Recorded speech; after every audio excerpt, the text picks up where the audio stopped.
I didn't really when we were doing the episode, I didn't really want to say it because it just felt a bit fan wanky. But one really bleak way of looking at the thing is that so the craft has been on Earth for like, is it millions of years or something? A long time. 100,000 years, they say that level of ice. 100,000 years. Long time, right? Like quite a while. It's possible, considering how the thing works. What if the thing has conquered the rest of the galaxy or space, or maybe if it's already won, and Earth's all that's left, and we don't know any different. Yeah, it's fucking bleak, isn't it? It just occurred to me. I was like, I'm not gonna fold that into the episode because it seems a bit fan wanky. But no, I mean you don't know what's out there. It's fucking depressing, isn't it? So you would say not if you're a thing. Not if you're a thing, yeah. That's it. You know, if you can't beat them, join them and have spot. And you've got to wonder what it'd be like if the thing won. What would life be like? It's like have you ever heard the grey goo hypothesis from nanotechnology? In nanotechnology, there's a thing called, it's nanotechnology gone wrong. There's an apocalyptic scenario called the grey goo scenario. Okay. Whereas if nanobots went wrong, and they would just turn everything into themselves. Right. Until eventually all you have is, it wouldn't actually be grey, but grey goo. It would just, everything would turn into sludge. Because all it takes is, because they can reconfigure things at such a small level. If they were just to turn things into themselves, you just have grey goo. Anyway, what were you saying? So, nice. It's just fucking bleak as shit, isn't it? So that you would take the thing over Alien. Excuse me. Well, there are, as I've said, good reasons for comparing these two. It's not either or. It's not a competition. However, there are things about Alien that bug me. Things about Alien, and I can't get away from it. But one of them is the way it works dramatically, which to me, there's sort of like diminishing returns somewhat, and you kind of go with it because it is brilliantly put together. It's in terms of creating the world, that's what Ridley Scott does. And when he wrote those. Yeah. Hello.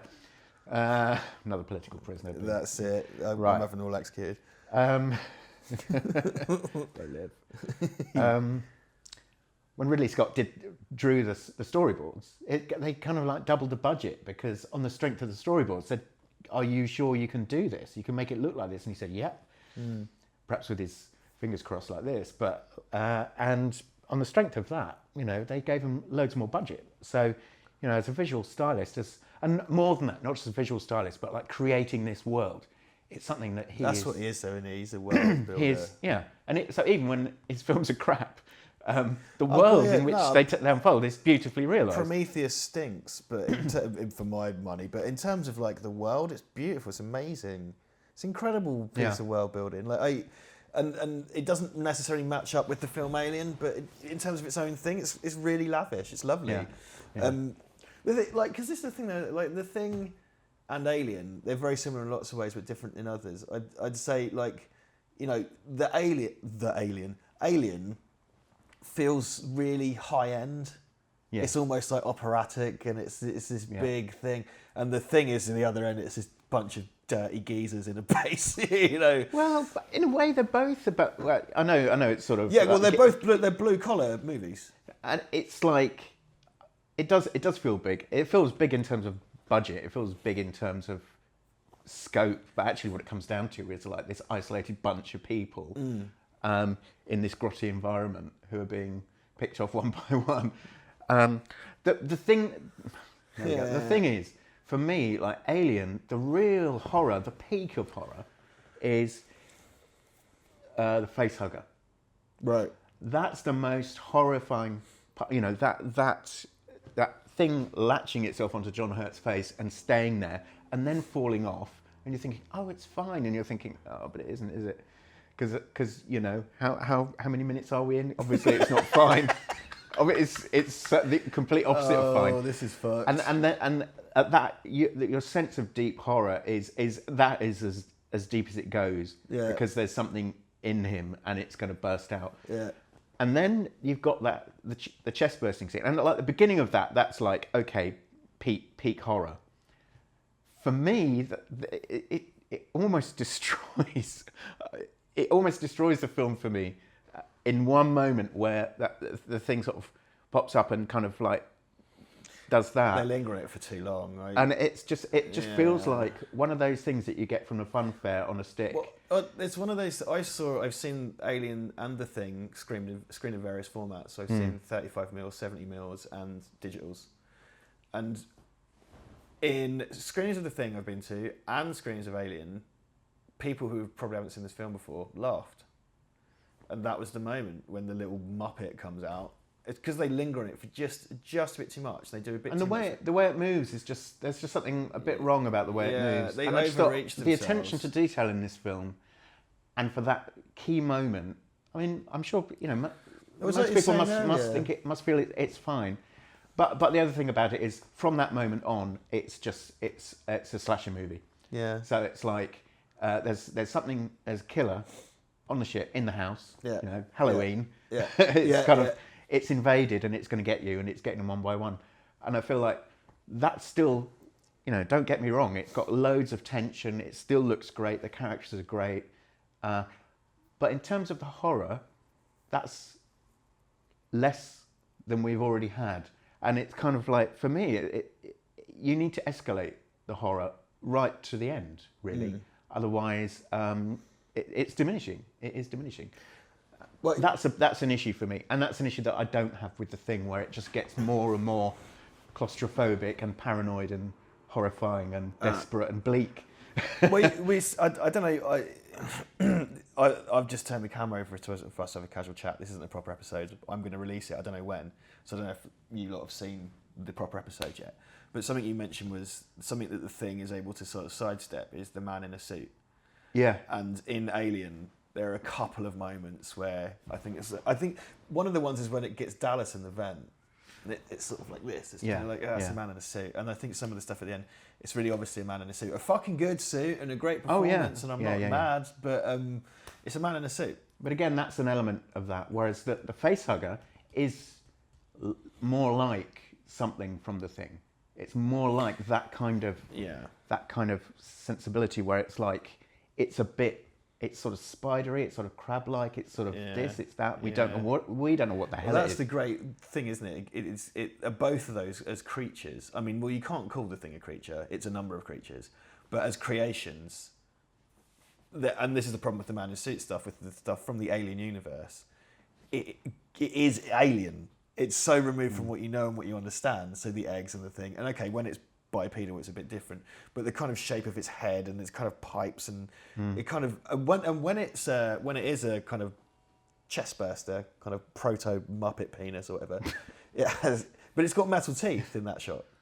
The silver. Well, I think they might be later on, but it's less obvious because the whole thing's black. But like, it's got metal teeth, and it's removed enough, and it might be biomechanical and everything.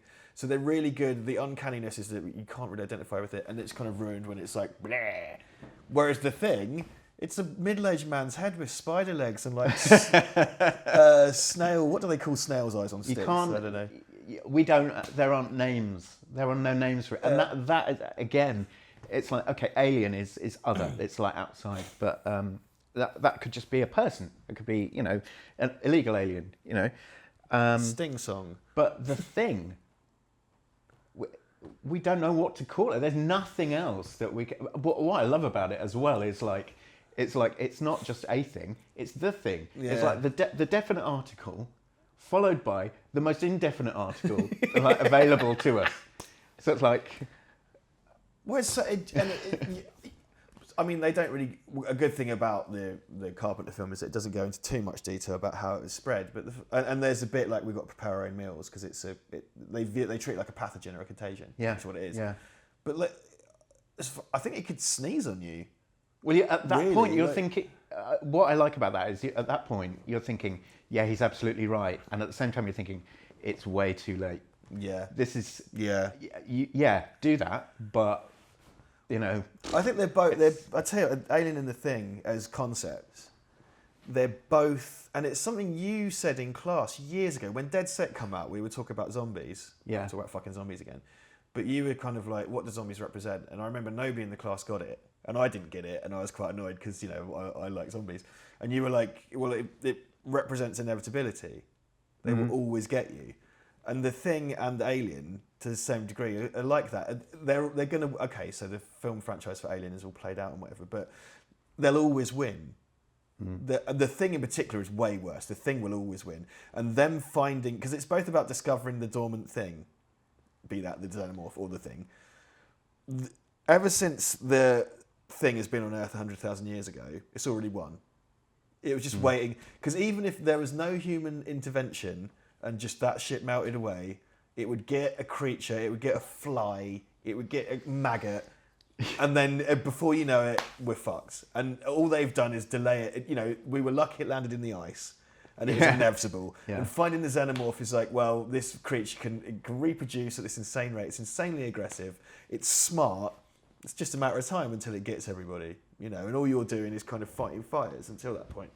I think the other thing about the alien from Alien is you know you can shoot it in the head. Yeah, it'll melt through everything, true. But you can shoot it in the head, and it's dead. And because it as a system, it works like we do. Yeah. So it's not just shaped like a man, you know, guy in a suit, which is, you know, the thing that John Carpenter was desperate to avoid.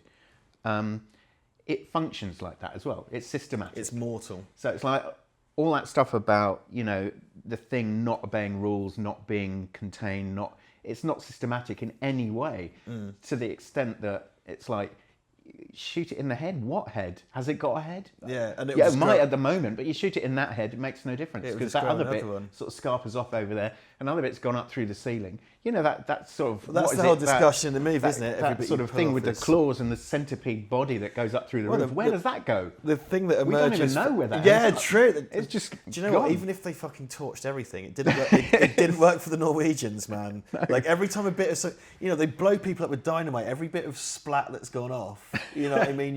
The next poor sod that goes and shovels that snow and lets it melt a bit, fucked. But again, that is a whole level of horror that is additional, that it's operating on this microscopic level. Yeah. And that there's something more deeply horrifying about that, because it relates to disease and it relates to all sorts of stuff, you know, things that dictate to us from a cellular level. It's like, that's evolution in reverse. It's like, you know, from an evolutionary point of view, we start off as a single cell and we get more and more elaborate until here we are, human beings. You know, fanfare. Right. And as individuals, we start off as a single cell and we grow and we become more elaborate. So for us to be told our fate by a single cell is like, everything's fucked, everything's back to front, we're hurtling backwards. Yeah. You know? Yeah. It's like everything turned on its head. You know, the direction, or the narrative of life is fucked. So it's completely bleak. That's my take on it. Completely bleak. Yes, that's what I read. But it's serious, because it's like he did, and like John Carpenter did say it could be, you know, it's this thing that's sort of within us, and it could be disease. He said it could be AIDS. It could be. He sort of named a number of things, but he wasn't, you know, just as options. He wasn't sort of pinning it to any particular thing. But also, it's like, you know, to be dictate. I mean, and this is the way in which it sort of is really deeply disturbing, that to be dictated to on a cellular level. And I mean, that's like cancer. That's what cells are dictating your fate for you. And there's nothing, well, there's nothing you can do about it, but it's what was the tagline again? It's like, man is the warmest place to hide. Yeah. It's about something eating you from the inside out. And I've got kind of quite entertained by the concept that, you know, because again, the thing is not completely clear about those who've been turned or whatever. I'm not totally sure if they're cognizant of the fact they're the thing. Because I think when the thing needs them to go smash up the blood, it'd be like a kind of sleepwalking thing, and then you go back to just sort of interacting and stuff. So that's the other thing. We don't know what the rules are. Yeah. We don't even know what the rules. It's like, at least, you know, like gradually with Alien, it's like establishing a life cycle and rules, and it's like, okay, so that turns into that, and then, okay, well, in the second film, it's like expanded a bit more, and oh, there's one of those, so that lays eggs, and So it's systematic, you know. It follows rules. Oddly enough, someone else brought this up when we talked about some stuff recently. This is more casual, so I'm just fucking about this now. The kind of rules for alien change in Aliens, in that they introduce a queen and it becomes more like of an insect thing. Yeah. Whereas I think the original, you know, like the deleted scenes from, and I think it's in the director's cut when I think Ripley finds Dallas and Harry Dean Stanton alive. Yeah. And I think the original concept was that it would turn you into an egg. Yes. Yeah. So, and the first film has no depictions of the alien being shot at. The fact you can kill it by shooting it in the head is introduced in the second film. And the way they bin off the alien at the end of Alien is that it gets incinerated in the jet, right? And that's pretty absolute. But like, or not, I don't know. Plus, it's in space. So. And it's in space, yeah. But like until the second movie kind of makes them a bit more fallible or grounded. I don't know. But like they are just, you know, they're killable. And they become kind of. I really like Aliens. I think it's fantastic. But like they're more kind of mortal creatures. Yeah. Whereas but it's less I think one of the things it does is it because no one makes sequels as well as Cameron does. Yeah. Right. Yeah. Nobody. Nobody ever has. I hesitate to say that whether they ever you're will. You're not going to get much pushback on this. But it's couch, like mate, he knows exactly that, you know, people want the same again, only different, and which is a very difficult balancing act. And he's one of the few people who can take it and make a film that's better than the first one. I'm not saying that Aliens is necessarily better. It's a completely different thing. And the same debate with Terminator 2, I think you can have as well. Yeah. But what it does do is it continually ups the ante. So it ups the ante from the first film. So it's like, okay, there's not one alien, there's a lot of them. That changes it into an action kind of movie. And yeah, there are scenes in that are sort of horror, like the facehuggers in the lab where they're kind of scuttling about, which is absolutely skin-crawlingly excruciating, you know, and like screaming with these wide open mouths, like that, and you're like, don't do that. Yeah. Just keep your mouth, you know. Yeah. But really, I think what he gets is that you need to. What it leads to needs to be more than what came before. Always, like within the film as well, so that you get this. You're fighting lots of aliens. What next? What could be worse than that? Well, meet Mother Alien. Your big one. And genuinely, it's like, Jesus Christ, and then Ripley ups the ante by putting on the suit and sort of becoming her own kind of she's her Mother own Alien. Mother Alien, kind of queen figure. And fighting with an exoskeleton, and it's like, it's genius. Yeah, well, simple, it's but that genius. It's that sort of expanding, breathless spectacle, isn't it? You know, it's good. That's the thing with Aliens. There are kind of purists who don't like it, and I've had a few discussions with commenters here, and I'm sure it will come up in this. But I know Duncan is of the opinion that like Duncan doesn't like. He's not nuts about Terminator 2. He likes it, but he much prefers the first one. And my young brother is the same. He much prefers the first one, and I can see. I'm yet to come down on either side with that one. I like them. I love them both. But they're wildly different films. And the first one is this kind of grimy, low-budget, tech noir horror. But it is. It's tech noir. It is a kind of subgenre. That is what it is. And the second one is this again, breathless action movie spectacle that, much like Aliens, busies itself with the concept of maternity and parenthood and surrogacy. And it shares themes with that, and it brings the scope up again. And weirdly, Terminator 2 is a much bluer film, and Aliens is much bluer than Alien. He goes to the blue colour palette. Weird thing to say, but Cameron in his blues is really a thing, and he uses less of it in Terminator 1. I once had a fucking dude come up in the comments, right? Like we kept calling it Terminator 1. And he was like, the film is not called Terminator 1, it's called The Terminator. Some may refer to it as... It's like, no one actually thinks that, dude. Like, come on. That is not the hill you want to die on.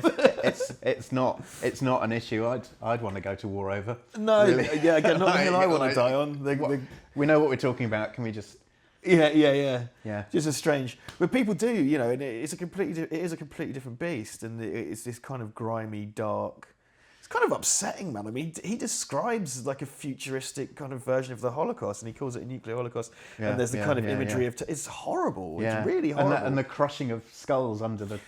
Yeah, Terminator 2 is more a kind of like cool G.I. Joe laser war, whereas the first one describes. But what I love is the fact that the opening of it for quite a long period, it's exactly the same as the first film. It's exactly the same. It's like two naked guys materialize, one great big one skinny guy, and they both run off and do their various things and sort of get sort of equipped to do something. Yeah, and then there's that moment when it flips. Well, this is something I've said before, because the thing is, like, so stay with me if you want to live. Yeah, right. The second Terminator film, it was all spoiled through marketing, and it was, despite the fact children weren't allowed to see it, it had loads of children's tie-ins, because this was quite. I wrote about this for Tanya Horak actually, for the, I can't remember, it's called like the Blockbuster module or something. I wrote about Terminator because it was a new model of delivery, because it's technically an independent film. It wasn't done through the studios. It raised its money through merchandising and stuff before it went to lens. So, and it was very, I was in the demographic it was aimed at that time. I wasn't old enough to see it, but I could buy all the toys, play all the video games, own the lunchbox, and that's the way it was. That's the way it was done. So it's a completely different model to the first one in that respect, because it is sort of it's supposed to go to a broader audience and stuff as well, and it's got a kid in it and stuff. But I digress. The marketing fucked that up because they showed you, oh, here's the new bad guy because toys. But up to a point, up until that mall scene, you've been conditioned to accept that there's going to be a human in the Terminator, and the Terminator's Arnold Schwarzenegger. Yeah. And if it wasn't, and the T-1000 kills that policeman, but it's quite ambiguous. It looks like he might just punch him. But I always really liked how, if I could Eternal Sunshine myself to watch it again, up until that point, you've been conditioned to believe that Arnold Schwarzenegger is, and he's the one who's dressed in black, dressed like a biker. He's the shady one, and the bad guy is a cop. And it turns in that scene, like in the corridor scene in the mall. That's when you get the reveal. Yeah. And it is a reveal, but in terms of the way that film was marketed, it was hopeless. It was never going to fly, at all. And I do legitimately think that's a real shame. Also, as a sidebar, there was a recent re-release of Terminator 2, which they've kind of colour corrected in a way that I'm not mad about. But they also removed Robert Patrick's ballsack.